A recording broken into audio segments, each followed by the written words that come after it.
अस्सलाम वालेकुम एवरीवन। अच्छा बेटा, आज हमने करना है क्वेश्चन नंबर 5।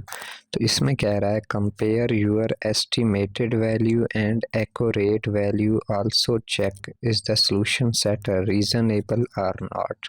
तो पहले तो इन दो टर्म्स में फ़र्क समझ लें। एस्टिमेटेड वैल्यू, एस्टिमेट का क्या मतलब होता है? अंदाज़ा लगाना हमारे पास। फिर एक वैल्यू है एक्यूरेट वैल्यू। एक्यूरेट का क्या मतलब होता है? जो बिल्कुल ठीक हो। अब इन चीज़ों को बेटा अच्छे तरीके से समझ लीजिएगा। जो होती है हमारे पास एक्चुअल वैल्यू या एक्यूरेट वैल्यू, वो ये होती है कि जो आपको वैल्यू गिवन है, ये वाली सारी जो आपको वैल्यू गिवन है उनको कैलकुलेटर पे मल्टीप्लाई कर दें सारी। तो जो भी आंसर है वो आपकी होती है एक्यूरेट वैल्यू। ये तो बहुत आसान है, मतलब जो क्वेश्चन गिवन हो, देखें ये मुझे क्वेश्चन गिवन है, बस इन दोनों को कैलकुलेटर पे मल्टीप्लाई कर दूंगा, तो जो भी आंसर आएगा उसे मैं नाम दूंगा एक्यूरेट वैल्यू का या एक्चुअल वैल्यू का। ये देखें, पहला पहला काम आपने यही कर लेना है।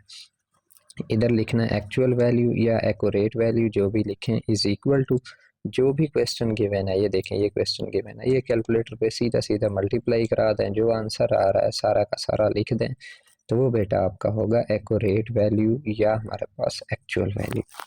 अब आ जाते हैं एस्टिमेटेड वैल्यू का क्या मतलब है। एस्टिमेटेड वैल्यू का बेटा मतलब है कि जो आपको वैल्यू गिवन है उनको पहले राउंड ऑफ करें। ये देखें आगे लिखा हुआ भी है कितने तक राउंड ऑफ करना है, फिर उनके राउंड ऑफ का जो आंसर है उसको आपस में मल्टीप्लाई करें, मतलब राउंड ऑफ करने के बाद। तो राउंड ऑफ हमने पढ़ा हुआ है, वो आसान है। तो पहले पहले देखें, राउंड ऑफ कर लेते हैं। 2.281 एक पहली वैल्यू यही है, इसको राउंड ऑफ कितने तक करना है? 2 डेसिमल प्लेसेस तक। ये हमने बेटा पढ़ा हुआ है राउंड ऑफ करना। इसका मतलब क्या है? डेसिमल के बाद दो वैल्यूज आनी चाहिए। तो अब देखें, ये आपका डेसिमल है, इसके बाद दो वैल्यूज आनी चाहिए, इसके बाद है 2, इसके बाद है 8। ये दो वैल्यू ख़त्म नहीं हो गई। अब जब हमने राउंड ऑफ करना होता है तो आखिरी के पीछे वाला डिजिट देखते होते हैं। तो इसका मतलब 8 के पीछे वाला डिजिट देखेंगे। किसके?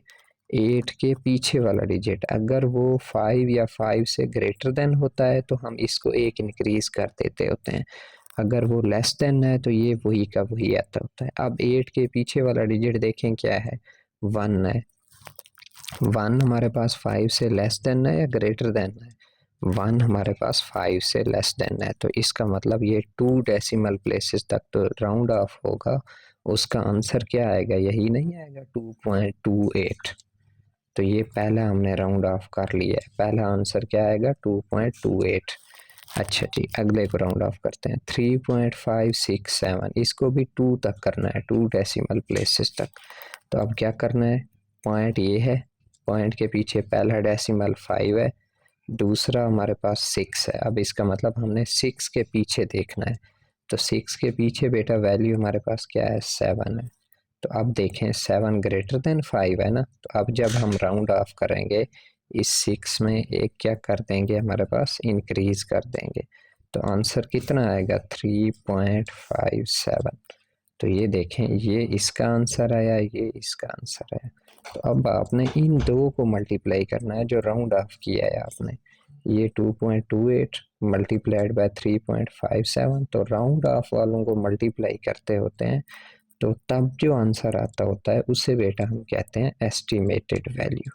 ये इतनी आसान सी चीज़ है, इसे कहते हैं एस्टिमेटेड वैल्यू।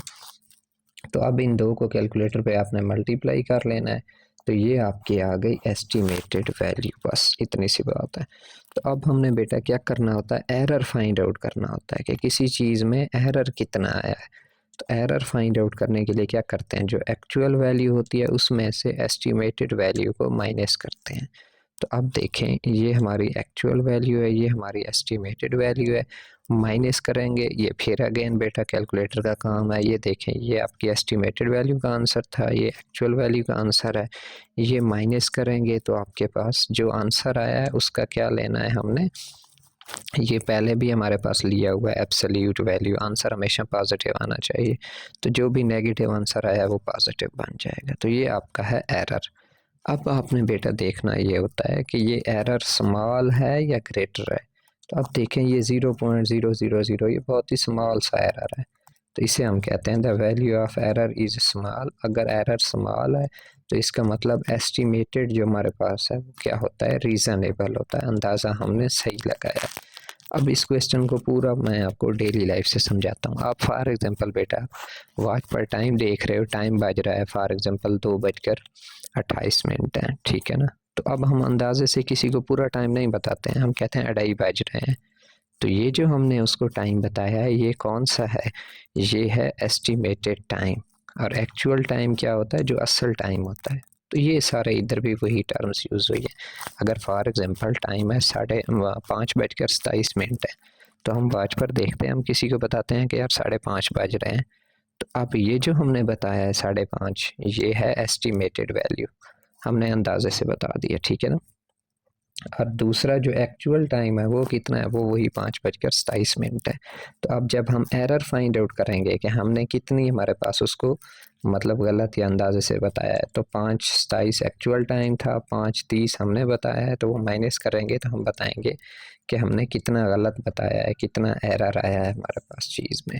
तो अगला क्वेश्चन अगेन सेम का सेम है, इधर माइनस लगा हुआ है, बस पहले बताया है अगर एक्चुअल वैल्यू फाइंड आउट करनी है तो जो क्वेश्चन गिवन है वही का वही अप्लाई कर दें। तो ये देखें एक्चुअल जो डिफरेंस है, आप देखें दरमियान में क्या है, माइनस। तो एक्चुअल डिफरेंस लिखेंगे इज इक्वल टू जो क्वेश्चन गिवन था वही का वही कैलकुलेटर में कर लें हमारे पास, तो आपके पास आंसर आ जाएगा।